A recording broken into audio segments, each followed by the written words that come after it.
The rain poured down hard on the dimly lit streets of the city, turning the sidewalks into shallow rivers. Under a torn, flimsy umbrella, a man sat slumped against the brick wall of an old diner. His clothes were worn, his shoes barely holding together, and his face carried the weight of exhaustion. To anyone passing by, he was just another homeless man trying to survive another night. 2 police officers patrolled the area, their cruiser rolling slowly through the nearly empty streets. The younger one, eager to prove himself, nudged his partner. "Look at that guy. Probably another drunk wasting space." The older officer sighed but didn't argue. They pulled over, stepping out into the rain with an air of authority. The homeless man looked up as their shadows fell over him. His eyes were tired but sharp, noticing the way the younger officer smirked. "You can't stay here," the younger cop said, kicking the man's half-empty cup, sending the few coins inside clattering onto the wet pavement. The man didn't react right away. He simply stared at the spilled coins, then slowly raised his gaze. "I wasn't bothering anyone," he said quietly. The older officer shifted uncomfortably, but the younger one laughed. "Yeah, well, you're bothering me. Move along before we make you." For a moment, the homeless man said nothing. Then, with deliberate calm, he reached into his tattered coat. The younger cop tensed, hand hovering near his weapon. But the man only pulled out an old, scratched-up phone. The officers exchanged glances. "What, you calling your buddies to come pick you up?" the younger cop mocked. The homeless man ignored him, dialing a number with steady fingers. When the call connected, his voice was low but firm. "It's me. I need your help." A deep voice on the other end responded immediately. "Where are you?" The man gave his location, then added, "And bring the proof." The younger officer rolled his eyes. "Oh, this should be good." 10 minutes later, the sound of a roaring engine cut through the rain. A black SUV with military plates screeched to a halt in front of them. The doors swung open, and out stepped a towering figure in a crisp uniform, his rank insignia gleaming even in the dim light. Behind him, 2 more soldiers stood at attention. The homeless man finally stood, his posture straightening as if years of weariness had melted away. The military officer approached, his expression unreadable, until he saw the spilled coins on the ground. Then his eyes turned ice-cold. The younger cop's smirk faded. Sir, we were just..."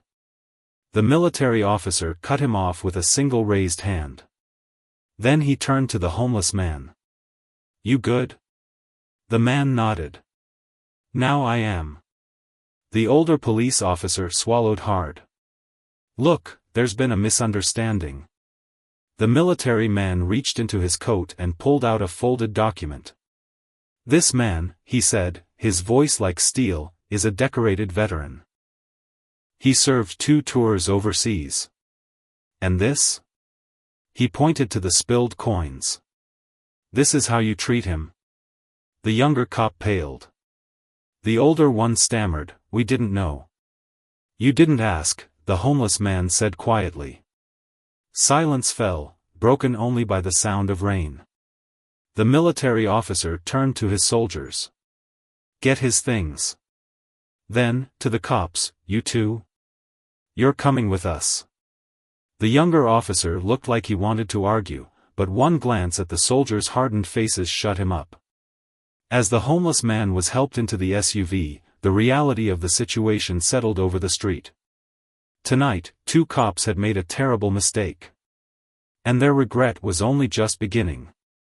The black SUV sped through the rain-soaked streets, its tires splashing through puddles as the city lights blurred past the windows. Inside, the atmosphere was tense. The homeless man, now sitting upright, his posture no longer slumped, stared out the window, his face unreadable. The 2 police officers sat across from him, their earlier arrogance replaced by nervous silence. The younger cop kept shifting in his seat, his fingers tapping against his knee, while the older one avoided eye contact, staring at his hands. The military officer in the passenger seat turned slightly, glancing at the homeless man in the rearview mirror. "You should have called sooner," he said, his voice firm but not unkind. The homeless man exhaled slowly. "Didn't want to bother anyone." The military officer shook his head. "After everything you've done? You could never be a bother." The younger cop swallowed hard. His mind raced, trying to piece together what was happening. Who was this guy? And why did a high-ranking military officer treat him with such respect? The SUV turned sharply into a secured compound, passing through a guarded gate without stopping. The younger cop's eyes widened as he took in the military vehicles, armed personnel, and the official-looking buildings. His stomach twisted. This wasn't just some local base, this was something bigger. The vehicle came to a stop in front of a nondescript building. The military officer stepped out, opening the door for the homeless man before turning to the officers. "Out. Now." The cops obeyed, stepping into the rain once more. The younger one opened his mouth to speak, but the military officer cut him off with a sharp look. "Inside. You have a lot of explaining to do." The room they were led into was stark, a plain table, a few chairs, and a recording device in the center. The homeless man sat on one side, the military officer beside him, while the two cops were directed to sit across from them. The military officer placed a file on the table. "Before we begin," he said, flipping it open, "you should know who you were messing with." Inside were photographs, service records, and commendation letters. The younger cop's eyes scanned them quickly: deployments, medals, citations for bravery. His throat went dry. "This man," the military officer said, tapping the file, "saved over a dozen lives in combat. He served with honor. And when he came home, he fell on hard times, like too many others. But instead of help, he got you." The older cop finally spoke up, his voice shaky. "We didn't know. We thought he was just another." "Just another what?" the homeless man interrupted, his voice quiet but sharp. "Another nobody? Another guy you could push around?" The younger cop clenched his fists. "Look, we were just doing our job. You were loitering." The military officer slammed his hand on the table, making both cops flinch. "Your job is to protect people. Not harass them because they look poor." Silence fell. The homeless man leaned forward. "I wasn't always like this," he said, his voice low. "I had a life. A family. But after the war, things fell apart. The system failed me. And tonight, you failed me too." The younger cop's face burned with shame. He wanted to argue, to defend himself, but the words wouldn't come. The military officer stood. "Here's what's going to happen. You're going to file a report, an honest one, about what you did tonight. Then, you're going to attend mandatory training on how to treat veterans and the homeless. And if I ever hear of you treating someone like this again, your badges are gone. Understood?" The cops nodded quickly. The homeless man stood as well, looking at them for a long moment. Then, without another word, he walked out. The younger cop finally found his voice. "Who is he, really?" The military officer paused at the door. "A better man than either of you." Then he left, leaving the officers alone with their regret. The heavy silence in the room lingered even after the military officer and the homeless man had left. The two cops sat frozen, the weight of their actions pressing down on them. The younger officer finally broke the silence, running a shaky hand through his hair. "This can't be happening," he muttered, more to himself than to his partner. The older cop let out a long breath, rubbing his temples. "We messed up. Bad." The door creaked open, and a stern-faced woman in a military uniform stepped inside, holding a clipboard. "I'm Lieutenant Harris," she said, her voice crisp. "You'll be giving your statements now." Separately. The younger cop opened his mouth to protest, but one look from her shut him down. Without another word, she motioned for the older cop to follow her out, leaving the younger one alone with his thoughts. He slumped in his chair, replaying the night in his head.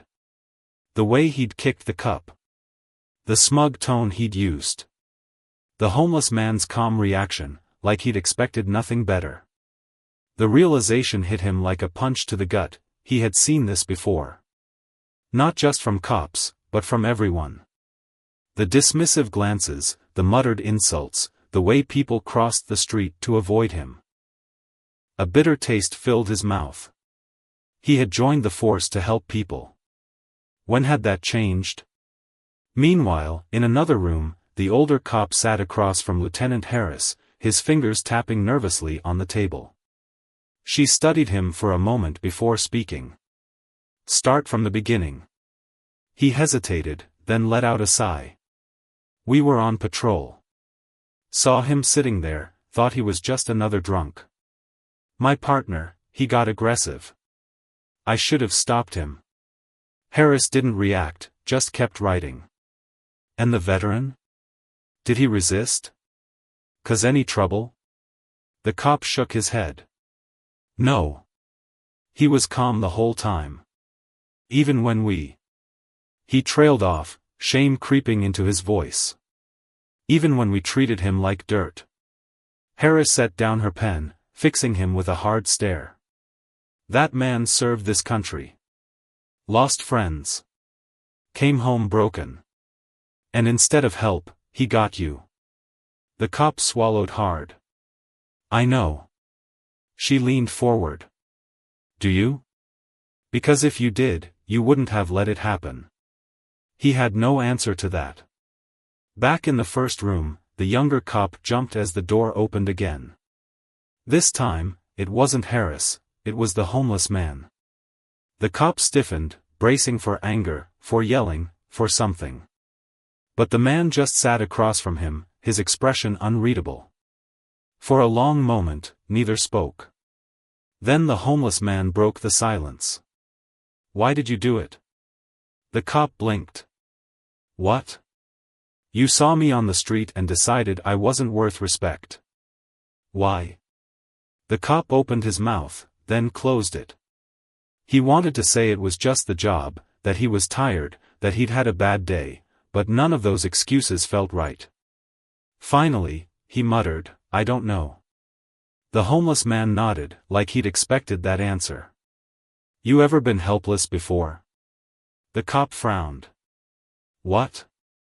Helpless. No control. No way out. Ever felt that? The cop thought back, really thought. And then, reluctantly, he remembered. A time when he was a kid, bullied at school. The teachers had looked the other way. He'd felt small. Worthless. Something in his chest tightened. The homeless man watched him, then said quietly, now imagine feeling like that every day. The words hung in the air, heavy and suffocating.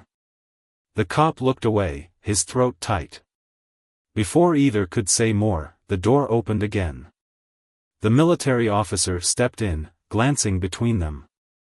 We're done here. The homeless man stood, but before he left, he paused, looking back at the cop. Don't let the badge make you forget what it's like to be human. Then he walked out, leaving the cop alone with his guilt. The military base was quiet now, the only sound the distant hum of generators and the occasional shuffle of boots on concrete. The younger cop sat alone in the interrogation room, his mind racing. The homeless man's words echoed in his head, don't let the badge make you forget what it's like to be human. He clenched his fists, then released them. For the first time in years, he questioned himself, really questioned himself. How many others had he treated this way? How many people had he dismissed just because they didn't fit his idea of who deserved respect? The door opened, and Lieutenant Harris stepped back in, her expression unreadable. Your partner's already given his statement, she said. Now it's your turn. The cop hesitated, then nodded. He knew there was no talking his way out of this. Meanwhile, in another part of the base, the homeless man sat on the edge of a cot in a small, clean room. A medic had checked him over, offering fresh clothes and a warm meal. He accepted them quietly, still processing everything that had happened. The military officer from earlier, the one who had picked him up, entered, closing the door behind him. "You holding up all right?" The homeless man let out a slow breath. "Been worse." The officer sat across from him, studying his face. "You could have pressed charges. You still can." For a long moment, the homeless man was silent. Then he shook his head. "Won't change anything." "It might. Teach them a lesson." The homeless man met his eyes. "You really think that's how people learn?" The officer didn't answer right away. Finally, he sighed. "Then what do you want to do?" The homeless man looked down at his hands, clean now, but still rough from years of hardship. "I want them to understand." Back in the interrogation room, the younger cop was midway through his statement when Lieutenant Harris suddenly stopped writing. She set down her pen and leaned forward. "You realize how lucky you are, don't you?" The cop frowned. "Lucky? That veteran could have ruined your career tonight." "Hell, he still might. But he's choosing not to." The cop swallowed hard. "Why?" Harris stood, gathering her papers. "You tell me." She left him alone again, the question hanging in the air. An hour later, the two cops were brought into a larger room. The homeless man was there, along with the military officer and a few others in uniform. The atmosphere was tense, expectant. The military officer spoke first. "You've both given your statements. Now, we're giving you a choice." The cops exchanged glances. The homeless man stepped forward. His voice was calm but firm. "You're going to spend the next 24 hours as I did." The younger cop blinked. "What?" "No uniforms. No badges. Just you, on the streets, with nothing." The older cop paled. "You can't be serious." The military officer crossed his arms. "Dead serious. Either you do this, or we take this to your superiors. Your choice." The younger cop opened his mouth to argue, then stopped. He looked at the homeless man, really looked at him, and saw no malice in his eyes. Just quiet resolve. Something inside him shifted. "All right," he said softly. "I'll do it." His partner stared at him like he'd lost his mind. The homeless man nodded. "Then we start now." The younger cop stood in the empty barracks bathroom, staring at his reflection in the mirror. The military-issue sweatshirt and worn-out sneakers they'd given him made him look like any other guy down on his luck.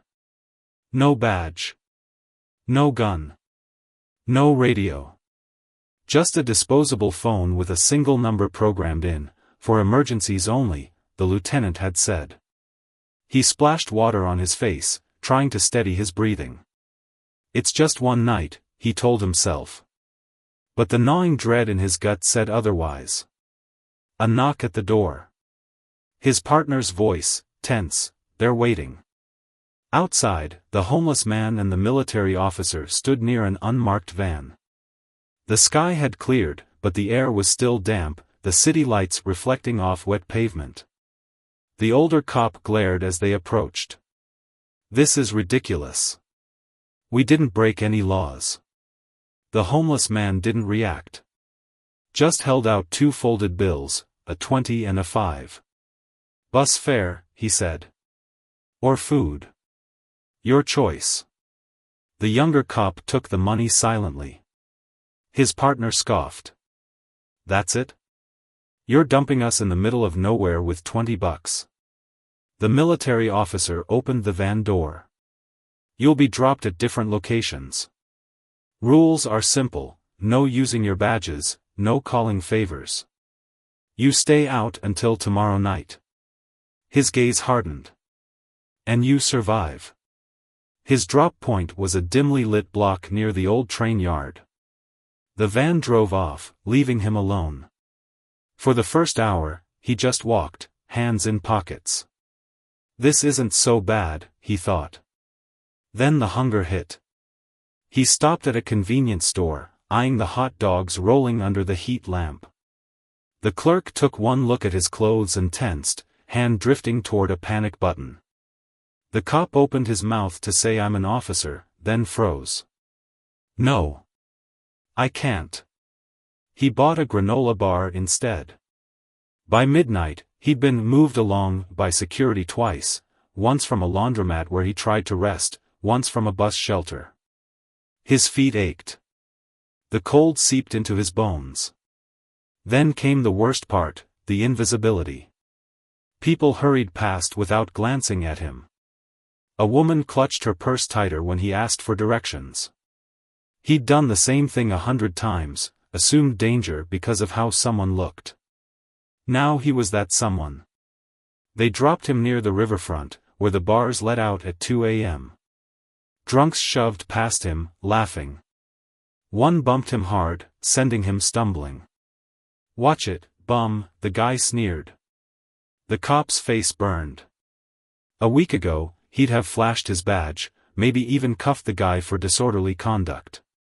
Now? He just stood there, humiliated. He tried sleeping under a bridge. A group of real street kids found him an hour later. "New meat," one grinned, kicking his shoe. "This spot's taken, Grandpa." He moved on. The younger cop woke curled in a doorway, shivering. His phone buzzed, a text from the lieutenant, halfway there. He stared at it, then at the half-eaten granola bar in his hand. His stomach growled. A noise made him look up. An elderly homeless woman shuffled past, dragging a shopping cart. Their eyes met. "You okay, honey?" she asked. The question shattered him. No one had asked him that all night. The older cop sat on a park bench, head in hands. He'd spent his last dollar on coffee, too proud to beg. His feet blistered. His pride hurt worse. A shadow fell over him. He looked up, into the face of a rookie cop, maybe 22 years old. The kid's hand hovered near his belt. "Sir, you can't sleep here." The older cop almost laughed. "Sir. Not bum. Not, hey you." He stood slowly, back popping. "Yeah. I know." As he walked away, he realized that rookie had treated him with more respect than he'd shown any homeless person in years. The younger cop found his partner near the bus depot. They didn't speak at first. Just sat together on the curb, watching traffic pass. Finally, the older cop muttered, "We were wrong." The younger cop nodded. Some lessons couldn't be taught. They had to be lived. The van arrived just after sunset, its headlights cutting through the dim glow of street lamps. The two cops stood stiffly as it pulled up, their bodies aching from the night spent on concrete and park benches. The younger one's stomach growled loudly. He'd given his last dollar to a panhandler at noon, unable to ignore the hollow look in the man's eyes after a day of being ignored himself. The military officer stepped out, his expression unreadable. "Get in." Neither cop protested. The older one moved like his joints had aged 20 years overnight, wincing as he climbed into the back seat. The younger cop hesitated, glancing back at the bus depot where a group of homeless men were sharing a cigarette. One nodded at him, not friendly, not hostile, just acknowledging his existence. It felt like a gift. The van didn't return to the base. Instead, it stopped outside a small diner, the kind with cracked vinyl booths and coffee stains older than the cops' careers. The homeless man sat at a corner table, stirring cream into a mug. He didn't look up as they entered. The military officer nudged them forward. "Sit. Eat."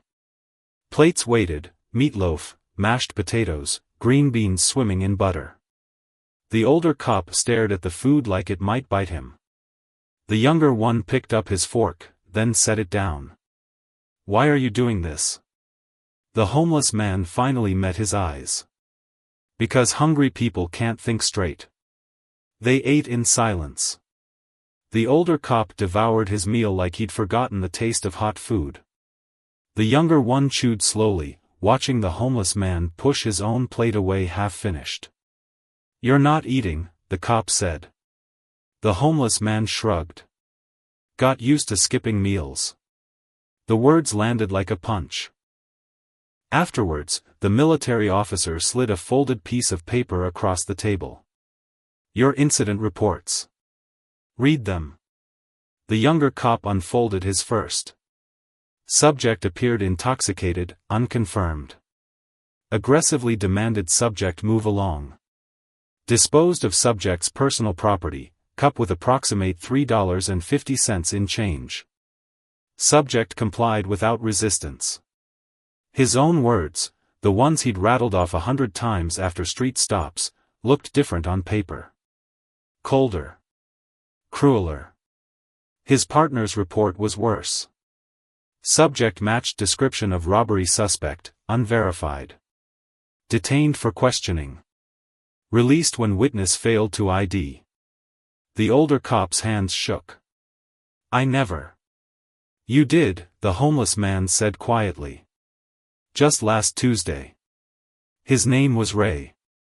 He had COPD. You left him wheezing in an alley after the witness said it wasn't him." The older cop went pale. The military officer leaned forward. "Here's what happens now. You go back to your precinct. You request reassignment to community outreach. And you fix this." The younger cop frowned. "That's it?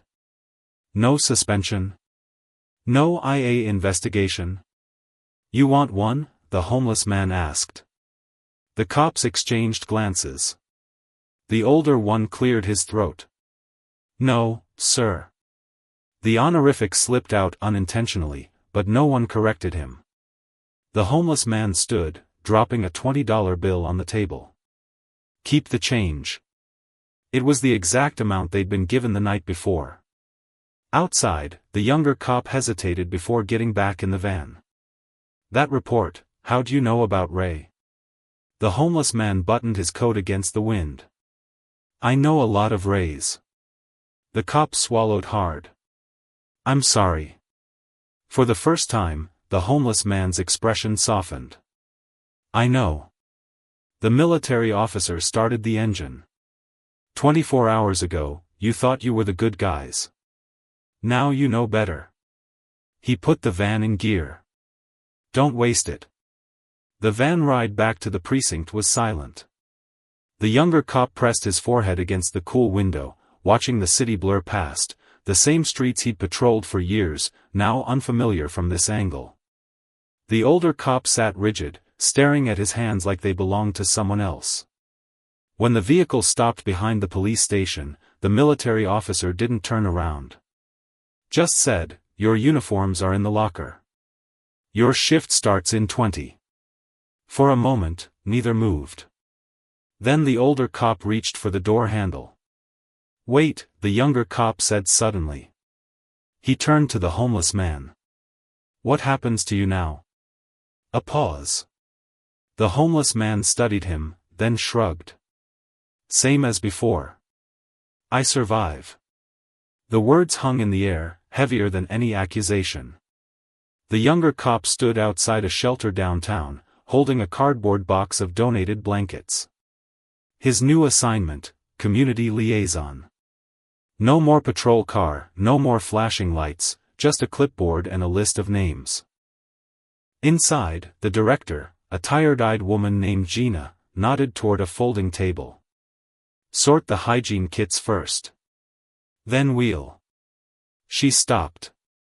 The cop followed her gaze to the doorway, where a familiar figure stood, shoulders hunched against the morning chill. The homeless man. Their eyes met. The cop's throat tightened. He opened his mouth, but the man spoke first. "You work here now?" "Yeah. The cop gestured lamely at the box. "Trying to help." A beat passed. Then the homeless man walked over, picked up a blanket, and started folding. "Like this," he said quietly. "Corners first." The cop copied him, hands clumsy. Gina watched, then wordlessly handed the man a volunteer badge. The older cop sat in a church basement, surrounded by veterans at a support group meeting. His fingers tapped nervously on his knees as a man in a wheelchair spoke about sleeping in his car after discharge. When the circle reached him, he cleared his throat. "I used to." His voice cracked. "I used to arrest guys like you. For existing." Silence. Then the wheelchair veteran nodded. "Yeah. I know." No anger. Just fact. The older cop exhaled shakily. "I'm sorry." The group leader handed him a coffee. "Now what?" The younger cop knelt beside a makeshift bed under the bridge, pressing a bandage to a teenager's bleeding hand. "Hold still, kid. Almost done." The boy winced. "You're not like other cops." The cop tied off the gauze.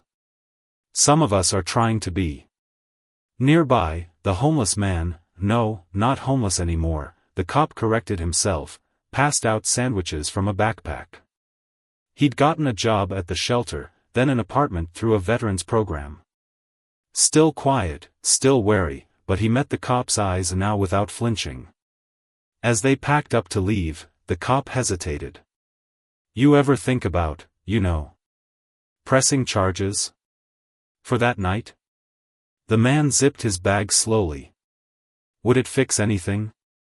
The cop had no answer. The older cop stood at a podium, sweat staining his dress uniform. The city council chamber was packed, reporters in front, activists in back, his former partner in the third row. "And that's why I'm proposing this outreach initiative," he finished, voice hoarse. "Not just for vets. For everyone we failed." The Q&A was brutal. "Why now? What about the ones you hurt? You really think this makes up for it?" He took every question. Didn't deflect. Didn't hide. When a woman screamed that her son died in custody after an arrest for loitering, he didn't argue. Just said, "I'm sorry. I'll do better." Afterwards, as the crowd dispersed, the younger cop handed him a water bottle. "They'll never forgive us." The older cop wiped his mouth. "Doesn't mean we stop trying." The shelter threw a birthday party for a little girl whose mom had just gotten housed. Balloons, cake, a donated tricycle with a bow. The cop, community resource officer now, blew up balloons until he was dizzy. Across the room, the veteran, because that's how the cop thought of him now, helped the girl's mom fill out a job application. When she hugged him, he stiffened, then awkwardly patted her back. Later, as they took out the trash together, the cop finally asked the question that had burned in him for months. "Why didn't you hate us?" The veteran tossed a bag into the dumpster. "Hate's heavy. Can't carry it forever." A siren wailed in the distance. Somewhere, another cop was making another stop. Somewhere, another homeless veteran was bracing for another night. But here, now, two men stood shoulder to shoulder in the alley, breathing in the smell of garbage and hope.